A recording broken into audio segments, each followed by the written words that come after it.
3 दिसंबर 1984 रात के 2 बज रहे थे। भोपाल सो रहा था और मौत चुपचाप हवा में घुल रही थी। जो लोग उस रात उठे वो रोते हुए उठे। आंखें जल रही थीं, सांस नहीं आ रही थी।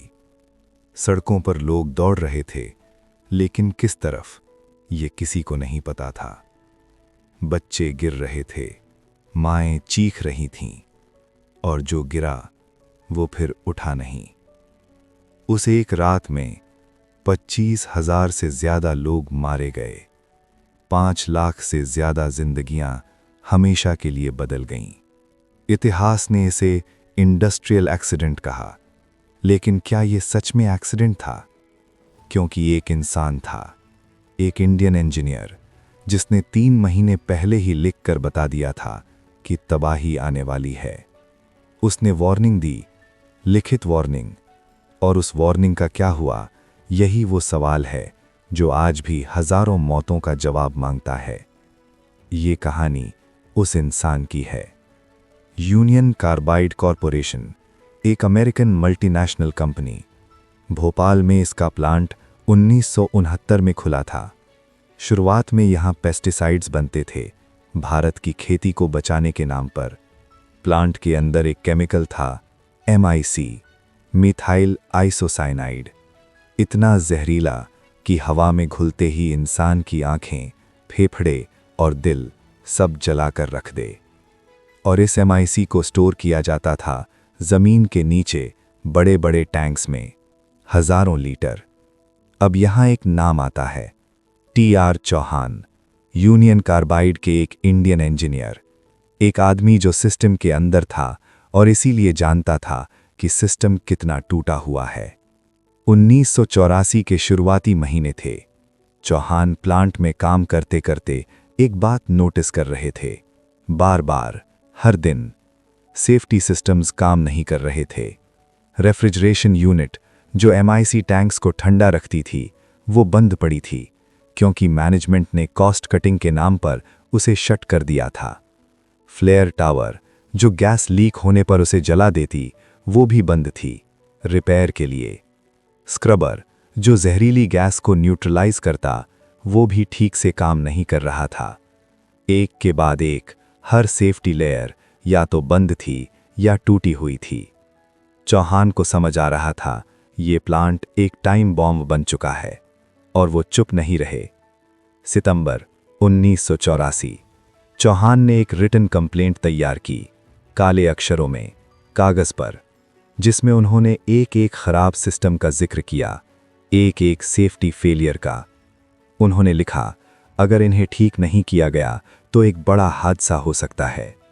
ये कंप्लेंट प्लांट मैनेजमेंट को दी गई 3 महीने पहले। 3 महीने पहले। अब सोचिए, अगर उस वार्निंग को सीरियसली लिया गया होता, अगर रेफ्रिजरेशन यूनिट चालू कर दी जाती, अगर फ्लेयर टावर रिपेयर हो जाती, अगर स्क्रबर ठीक हो जाता, तो शायद वो रात कभी आती ही नहीं। लेकिन वो वार्निंग एक फाइल में बंद हो गई, और फाइल किसी ड्रॉअर में दब गई। मैनेजमेंट को पता था, और ये सबसे भारी सच है। बाद में जब जांच हुई, जब डॉक्यूमेंट्स सामने आए, तो पता चला कि 1982 में यूनियन कार्बाइड के अपने इंटरनल ऑडिटर्स ने भी एक रिपोर्ट दी थी, जिसमें भोपाल प्लांट को मेजर सेफ्टी हैजर्ड्स का घर बताया गया था। 2 साल पहले कंपनी को पता था, इंजीनियर्स को पता था, मैनेजमेंट को पता था, और फिर भी कॉस्ट कटिंग हुई, सेफ्टी सिस्टम्स बंद किए गए और प्लांट चलता रहा। क्यों? क्योंकि प्लांट घाटे में चल रहा था। कंपनी पैसा बचाना चाहती थी, और भारत में उस जमाने में एक फॉरेन कंपनी के लिए रूल्स तोड़ना बहुत आसान था।